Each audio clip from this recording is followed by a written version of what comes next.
Assalamualaikum warahmatullahi wabarakatuh. Perkenalkan, nama saya Marsha Cantika Dejaya Indra, NPM 1931090116, jurusan Sosiologi Agama kelas 6E. Di sini saya akan memenuhi tugas mata kuliah Sosiologi Pendidikan dengan dosen pengampu Bu Erin Nur Maulidia, SOS MPD. Di sini saya akan mempresentasikan tentang Sosiologi Pendidikan Indonesia, pendidikan demokrasi, globalisasi, dan di masa pandemi. Baik, di sini saya akan menjelaskan tentang pendidikan Indonesia. Sosiologi pendidikan merupakan suatu studi yang mempelajari tentang perkembangan kehidupan masyarakat sebagai makhluk sosial, dapat terpengaruh oleh cara pendidikan yang pernah atau sedang dijalankan. Pendidikan sendiri ialah hal yang perlu dilakukan dalam pengembangan ilmu pengetahuan. Dalam pengembangan ini, pendidikan berguna untuk memberi penilaian logika, etika, serta estetika yang terdapat pada diri manusia itu sendiri. Dalam buku Sosiologi Pendidikan 1982, Abu Ahmadin menjelaskan bahwa sosiologi pendidikan adalah sebuah ilmu pengetahuan yang mempelajari tentang proses belajar dan juga mempelajari antara dua yang satu dengan yang lain. Fungsi dan tujuan sosiologi pendidikan. Sebagaimana sebuah ilmu pengetahuan, sosiologi pendidikan dituntut melakukan 3 fungsi pokok. Yang pertama yaitu fungsi eksplanasi, yaitu dalam menjelaskan atau memberikan pemahaman tentang fenomena yang termasuk ke dalam ruang lingkup pembahasannya. Fungsi prediksi, yaitu meramalkan kondisi dan permasalahan pendidikan yang diperkirakan akan muncul pada masa yang akan datang.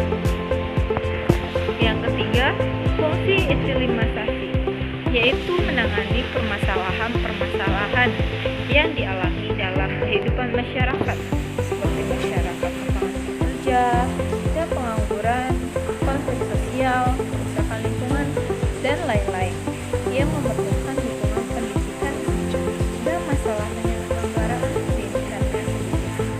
Jadi, secara umum, sosiologi pendidikan bertujuan untuk mengembangkan fungsi-fungsi selaku ilmu pengetahuan melalui pengajian tentang keterkaitan fenomena sosial dan pendidikan dalam rangka mencari model-model pendidikan yang lebih fungsional dalam kehidupan masyarakat.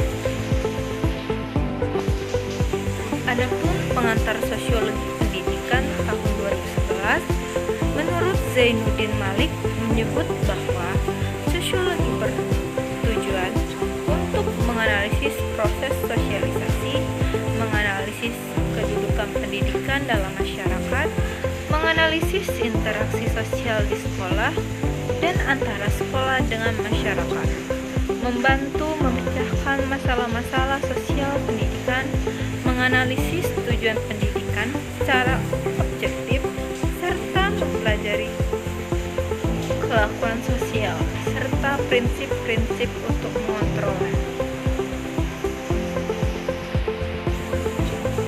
Ruang lingkup sosiologi pendidikan.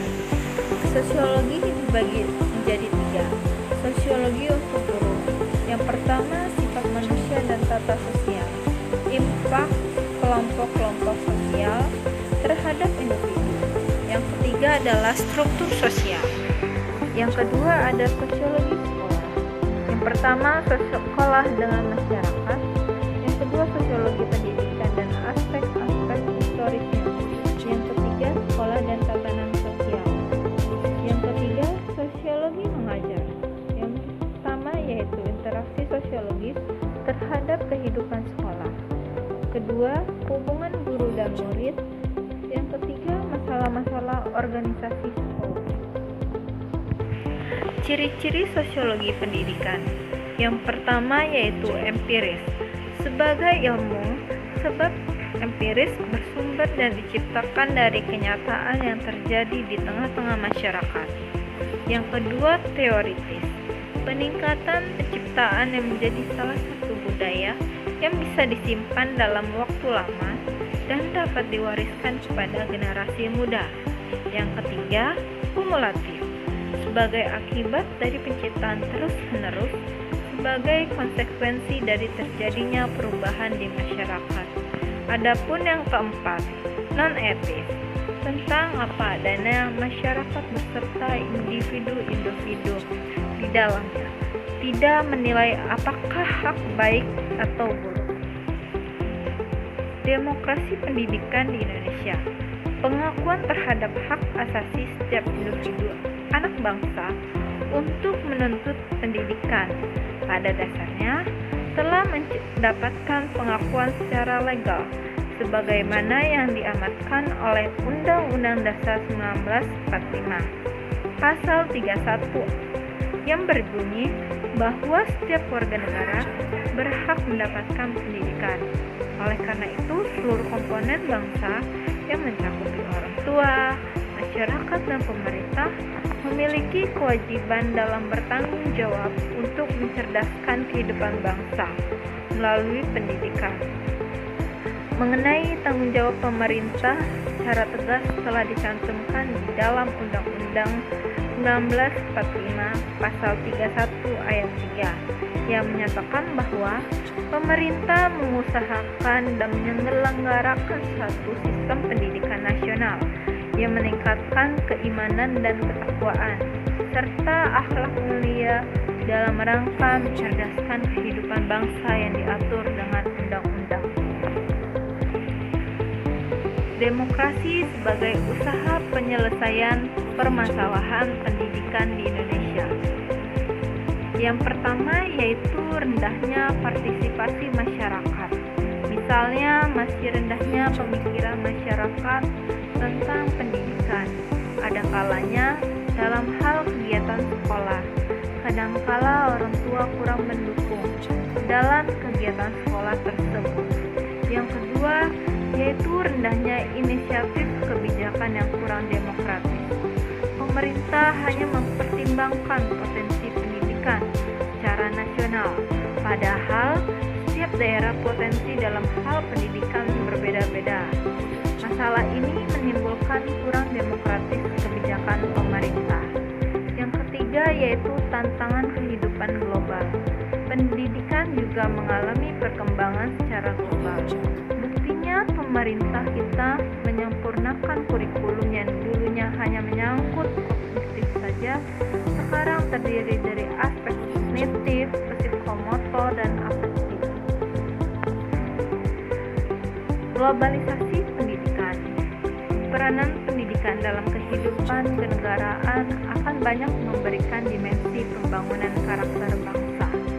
Akulturasi karakter masyarakat dapat membentuk nilai-nilai budaya yang tumbuh pada komunitas lingkungan sosial politik baik dalam bentuk berpikir, berinisiatif, dan aneka ragam hak asasi manusia. Dengan demikian, pendidikan senantiasa melahirkan tata nilai kehidupan masyarakat dalam sistem kenegaraan yang dianut oleh suatu kepemerintahan. Pada kondisi negara yang memiliki heterogenitas, masyarakat cenderung menerapkan sistem demokrasi dalam menjalankan roda pemerintahan. Konteks demokrasi secara sederhana menunjukkan adanya pemerintah dari rakyat, oleh rakyat, dan untuk rakyat. Prinsip utama dalam penerapan alam demokrasi adalah adanya pengakuan atas kebebasan hak individual terhadap upaya untuk menikmati hidup, sekaligus dalam mekanisme menjalankan kewajiban sebagai warga negara. Adapun reformasi pendidikan dalam menghadapi era globalisasi.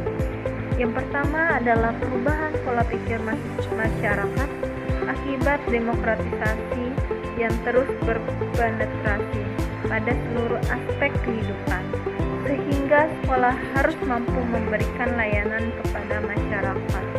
Yang kedua yaitu kemajuan teknologi dan kecanggihan alat-alat teknologi. Semakin menginvestasikan proses industri dan layanan jasa, dengan demikian pendidikan harus mempersiapkan sumber daya manusia agar tidak tergeser oleh alat-alat modern itu, tapi justru menjadi bagian dari kemajuan tersebut.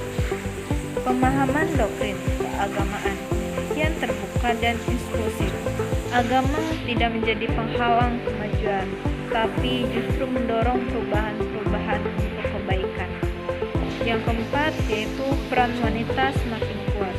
Posisi wanita tidak lagi marginal. Mereka memiliki hak dan peluang yang sama dalam karir dan pekerjaan dengan pria. Tidak ada diskriminasi pekerjaan atas dasar gender. Pendidikan pada masa pandemi. Bergabungnya proses pembelajaran akibat wabah pandemi dapat menyebabkan terjadinya penurunan sumber daya manusia ke depan, baik dalam aspek kognitif, afektif, dan konatif.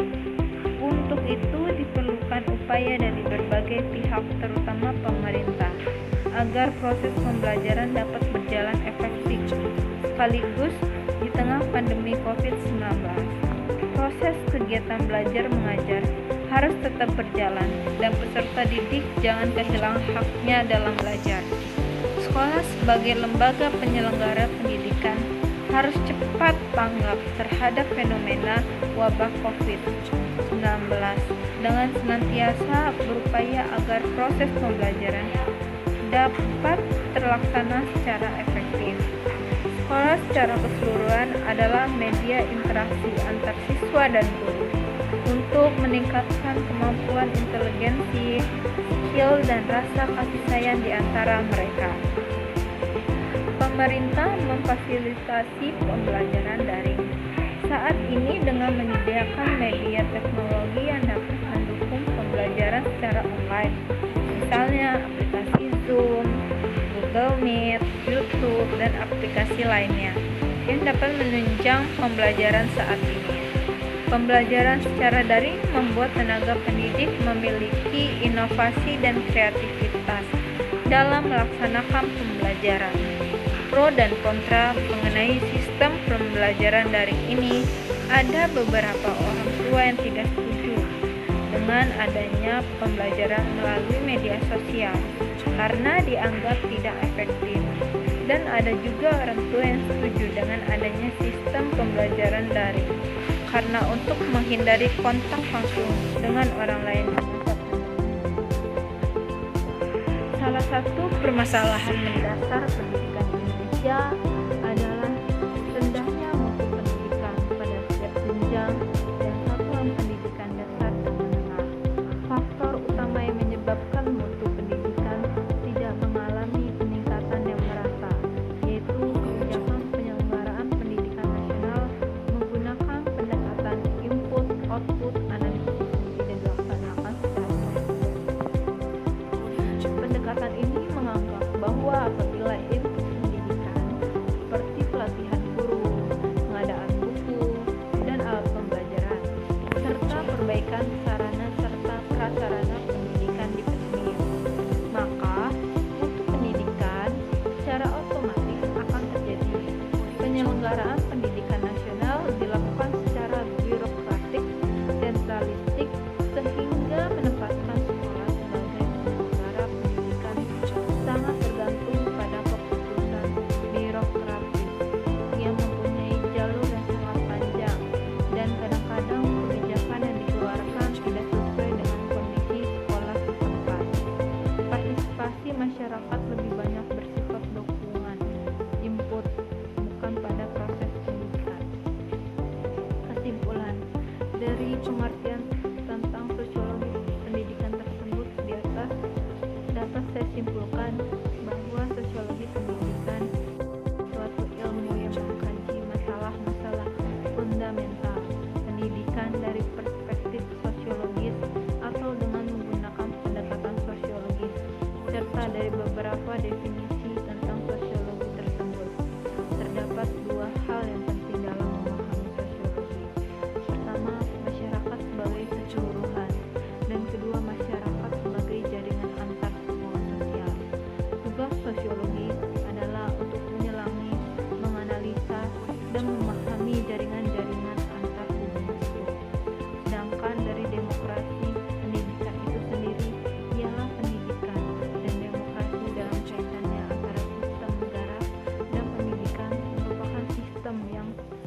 terintegrasi dalam sistem kekuasaan yang mempunyai hubungan erat, yaitu pendidikan sebagai sarana perubahan budaya masyarakat, sebagai pelaksanaan kekuasaan negara dan tujuan otonomi pendidikan yang sejalan dengan negara demokrasi.